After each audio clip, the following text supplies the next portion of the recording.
Submission of the counter affidavit will be on the 20th, in 1 week, a week from now.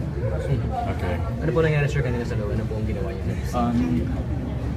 They just received the copy of the complaint. Akin ang gabi lang? Yes, okay. Copy. Sir, ano reaction niyo po sa mga pangyayari po? Tuloy, ano po yung damdamin niyo ngayon sa nangyari?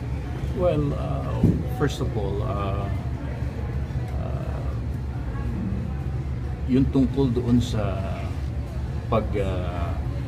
pa-file nila ng libel against me. They filed it, I think, several weeks ago, long before I filed my case against them for illegal detention. Ano po? So, ibig sabihin ay sila po talaga ang nauna. Okay. Kaya mabuti na lang at hindi nila isinangkalan yung separation of church and state nung sila ay mag-file. Ay sinangkalan lang nila yon nung ako nang mag-file.